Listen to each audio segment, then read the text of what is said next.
Land BDAನಿಂದ plan ಸ್ಯಾಂಕ್ಷನ್ಗೆ ಹೋಗ್ತಾರೆ. Plan ಸ್ಯಾಂಕ್ಷನ್ಗೆ ಹೋಗುವಂತ ಸಂದರ್ಭದಲ್ಲಿ ಬಹಳ ಸ್ಪಷ್ಟವಾಗಿ ಇದನ್ನ 18% SC and STಗೆ ಕೊಡಬೇಕು ಅಂತ ಪ್ಲಾನ್ ಸ್ಯಾಂಕ್ಷನ್ ಕೊಡ್ತಾರೆ. ಪ್ಲಾನ್ ಸ್ಯಾಂಕ್ಷನ್ ಆದ್ಮೇಲೆ ಸ್ವಲ್ಪ ದಿನ ಆಗಿದ ತಕ್ಷಣ ಕೂಡಲೇ ನಮ್ಮಲ್ಲಿ ಲೇಔಟ್ ಡೆವಲಪ್ ಮಾಡಕ್ಕೆ ಹಣ ಇಲ್ಲ, ಒಂದು 10 ಎಕರೆ ಮಾರಾಟ ಮಾಡಕ್ಕೆ ಅನುಮತಿ ಕೊಡಿ ಅಂತ ಮತ್ತೆ BDAನ್ ಕೇಳ್ತಾರೆ.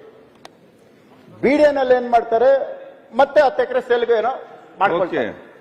ಇದಾದ್ಮೇಲೆ 10 ಎಕರೆನ ಒಂದು ಸಂಘನ ಕ್ರಿಯೇಟ್ ಮಾಡ್ತಾರೆ, SPG ಅಂತ. ಸಂಘನ ಕ್ರಿಯೇಟ್ ಮಾಡಿದ್ರೆ ಅದ್ರ ಫೈನಾನ್ಷಿಯಲ್ ಬ್ಯಾಕ್ ಗ್ರೌಂಡ್ ಏನು ಅಂತ ಗೊತ್ತಿಲ್ಲ. 1 ಲಕ್ಷ ರೂಪಾಯಿ ಡೆಪಾಸಿಟ್ ಇಲ್ಲ ಅವ್ರ ಹತ್ರ. ಅದನ್ನ ಇಮ್ಮಿಡಿಯೇಟ್ ಅವ್ರಿಗೆ 10 ಎಕರೆ ಕೊಡ್ತಾರೆ. ಅವನು 7.5 ಕೋಟಿ ಚೆಕ್ ಕೊಡ್ತಾನೆ, 2,60,00,000 ಕ್ಯಾಶ್ ಕೊಡ್ತೀನಿ ಅಂತ. ಇವೆರಡೂ ಆಗೋದಿಲ್ಲ. ಮತ್ತೆ ಇವರೇ ಒಂದು ಡಿಸ್ಪ್ಯೂಟ್ ಕ್ರಿಯೇಟ್ ಮಾಡ್ಕೊಳ್ತಾರೆ.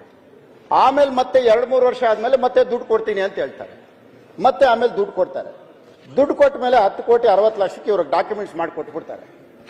ಕೊಟ್ಟಿದ್ದು ನೆಕ್ಸ್ಟ್ ಇಯರ್ ಅಲ್ಲೇ ಒಂದು ಬಾಂಬೆ ಕಂಪನಿಗೆ 180 ಕೋಟಿಗೆ ಸೇಲ್ ಆಗತ್ತೆ. 1 ಕೋಟಿ 180 ಕೋಟಿಗೆ ಸೇಲ್ ಆಗತ್ತೆ. ಈ ಸೇಲ್ ಆಗಿರೋಂಥದ್ರಲ್ಲಿ ಯಾವ್ದು 10 ಕೋಟಿ ಅಂದ್ರೆ ಪರಿಶಿಷ್ಟ ಜಾತಿ ಪರಿಶಿಷ್ಟ ಪಂಗಡಗಳಿಗೆ ಕೊಡಬೇಕಾಗಿದ್ದಂತ ನಿವೇಶನ ಹೇಳಿತ್ತು, ಅದನ್ನ ಇವ್ರಿಗೆ ಮಾರಾಟ ಮಾಡ್ತಾರೆ. ಇವತ್ತು ಅದು ಬೇರೆ ಎಲ್ಲೂ ಇಲ್ಲ, ದೂರ ಏರ್ಪೋರ್ಟ್ ರಸ್ತೆ ಕೊಡಗೇಹಳ್ಳಿನಲ್ಲಿ ಇರ್ತಕ್ಕಂಥ ಒಂದು ಸ್ಥಳ. 1 ಚದರ ಅಡಿ ಇವತ್ತು ಯಾರನ್ನ ತಗೋಬೇಕು ಅಂದ್ರೆ 1 ಅಡಿ 20,000. ಈ 360 ಜನ SC STಗಳು ಕೊಡ್ಬೇಕಾಯ್ತು ಸೈಟು. ಆದ್ರದ್ದು ಇವತ್ತು 1,000 ಕೋಟಿ ಅವ್ರಿಗೆ ಮೋಸ ಮಾಡಿರೋಂಥದ್ದು ಇದು. ಇಷ್ಟೆಲ್ಲ ಆದ್ಮೇಲೆ ಎಷ್ಟು ಸ್ಪಷ್ಟವಾಗಿ ಉತ್ತರ ಕೊಟ್ಟಿದ್ದಾರೆ ಅಂದ್ರೆ ತಮ್ಮ ಗಮನಕ್ಕೆ ತರ್ತೀನಿ. ತಾವು ಕೊಟ್ಟಿರೋ ಉತ್ತರನೇ ನಾನು ಹೇಳೋದು. CA ಲ್ಯಾಂಡ್ ಇದೆ ಅಂತ ಹೇಳ್ತೀರಿ, ತಾವೇ ಹೇಳ್ತಾ ಇರೋದು, ಇದು ನಾನು ಹೇಳ್ತಾ ಇಲ್ಲ. ತಮ್ಮ ದಾಖಲೆನಲ್ಲಿ ನನಗೆ ಕೊಟ್ಟಿರೋ ಉತ್ತರದಲ್ಲಿ ಇದು 10 ಎಕರೆ CA ಲ್ಯಾಂಡ್ಗೆ ಮೀಸಲು ಇಟ್ಟಿದ್ದೀವಿ ಅಂತ ಹೇಳ್ತಿದ್ದೀರಿ. 10 ಎಕರೆನ CA ಲ್ಯಾಂಡ್ ಇಟ್ಟ ಮೇಲೆ ಮತ್ತೆ ಇವತ್ತು ಈ CA ಲ್ಯಾಂಡ್ ಅಲ್ಲಿ ಇರ್ಬೇಕಲ್ಲ, ಯಾಕೆ ಸಿಗ್ತಾ ಇಲ್ಲ? CA ಲ್ಯಾಂಡ್ ಇರ್ಬೇಕಲ್ಲ. CA ಲ್ಯಾಂಡ್ ಅಂದ್ರೆ ಏನು? ಮುನಿರತ್ನವರೇ, ಈಗ ಇದಕ್ಕೆ ಮುಖ್ಯಮಂತ್ರಿಗಳೇ ಬೇಕು, ಇನ್ನೊಮ್ಮೆ ಬಂದಾಗ ಕೊಡ್ತೇವೆ ಮಾತಾಡ್ಲಿಕ್ಕೆ. ಸಭಾಧ್ಯಕ್ಷರೇ ಎಷ್ಟು ಚೆನ್ನಾಗಿ ಹೇಳ್ತಾರೆ ಅಂದ್ರೆ, ನಾವು ಕೇಸ್ ಹಾಕಿದೀವಿ, ಕೇಸ್ ಬಿಡುಗಡೆ ಆಗಿದೆ, ತಪ್ಪು ಮಾಡಿರೋರಿಗೆ ಮತ್ತೆ ಮತ್ತೆ ಮತ್ತೆ ಮತ್ತೆ ಅವ್ರಿಗೆ ನೋಡಿ ಲಾಸ್ಟ್ ಅಲ್ಲಿ ಸರ್ ತಾವ್ ಹೇಳಿದ ಉತ್ತರದಲ್ಲಿ ಹೇಳ್ತಾ ಇದ್ದೀನಿ, ಕನ್ವರ್ಷನ್ ಮಾಡ್ಕೊಡಿ. ಇದಕ್ಕೊಂದು ಕೆಲಸ ಮಾಡೋ ಉದ್ದದ ಕೇಸ್ ಕನ್ವರ್ಷನ್ ಹಾಕೊಡಿ. 1 ಲಕ್ಷ ಬ್ಯಾಂಕ್ ಬ್ಯಾಲೆನ್ಸ್ ಇಟ್ಕೊಂಡು 7 ಕೋಟಿ ರೂಪಾಯಿ ಆಸ್ತಿನ ಕೊಡ್ತೀರಿ ಅಂತಂದ್ರೆ 10 ಕೋಟಿ ರೂಪಾಯಿ. ಅದ್ರಲ್ಲಿ 7 ಕೋಟಿ ರೂಪಾಯಿ ಚೆಕ್ ಕೊಡ್ತೀವಿ ಅಂತಂದ್ರೆ ಏನ್ ಲೆಕ್ಕಾಚಾರ?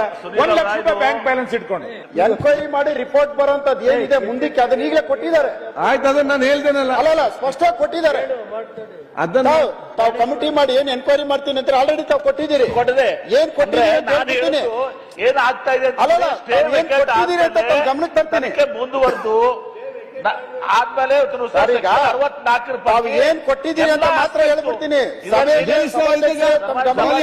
ಚರ್ಚೆ ಬೇಡ, ಚರ್ಚೆ ಮಾಡಬೇಡಿ. 1 ನಿಮಿಷ, ನಾವೇನ್ ಕೊಟ್ಟಿದ್ದೀರಿ ಇದೊಂದು ನಿಮಿಷ ಕೇಳ್ಬಿಡಿ. ನೋಂದಾವಣಿ ಮಾಡಿ ಕೊಟ್ಟಿರುವ 10 ಎಕರೆ ಜಮೀನು ಹೊಸ CD ಪ್ಲಾನ್ ಅಲ್ಲಿ ಉದ್ಯಾನವನ ಎಂದಿದೆ. ಆಯ್ತು, ನೆಕ್ಸ್ಟ್ ಮುಗಿತಾ? ಎರಡನೇದು ತಾವು ಕೊಟ್ಟ ರಿಪ್ಲೈ, ಸದರಿ ಜಮೀನಿನಲ್ಲಿ ಇರಿಸಿರುವ ಬಡಾವಣೆ BDAಯಿಂದ ಮಂಜೂರಾತಿ ಮಾಡಿರುವುದಿಲ್ಲವೆಂದು. ಮಾಡಿಲ್ಲ. ಓಕೆ. ಮೂರನೇದು, ಸದರಿ ಜಮೀನುಗಳ ಮೇಲೆ ಮಾಲೀಕರುಗಳಿಂದ ತಕರಾರು ಇರುತ್ತದೆ. ಓಕೆ, ಅವರೇ ಹೇಳಿದ್ದಾರೆ. ಜಮೀನಿನ ಹತ್ತಿರ ಇರುವ ಸ್ಥಳೀಯ ಗ್ರಾಮ ಸದರಿ ಜಮೀನು ಸರ್ವೆ ಮಾಡಿಸಲು ಹಾಗೂ ಸುತ್ತಮುತ್ತ ಗೋಡೆ ಹಾಕಿ ಇದಿರಲಿ. ಇದರಲ್ಲಿ ನಾನು ಹೆಚ್ಚಿಗೆ ಕೇಳಕ್ ಹೋಗಲ್ಲ ಸಭಾಧ್ಯಕ್ಷರೇ. ಇಷ್ಟೊಂದು ಅವ್ಯವಹಾರ ಮಾಡಿರೋದು ಒಂದು SC STಗೆ 350 ಸೈಟ್ ಮೋಸ ಮಾಡಿರೋಂಥ ಸೊಸೈಟಿ. ಅದನ್ನ ನಾವು ಸುಮ್ಮನೆ ಬಿಡ್ಬೇಕಾ?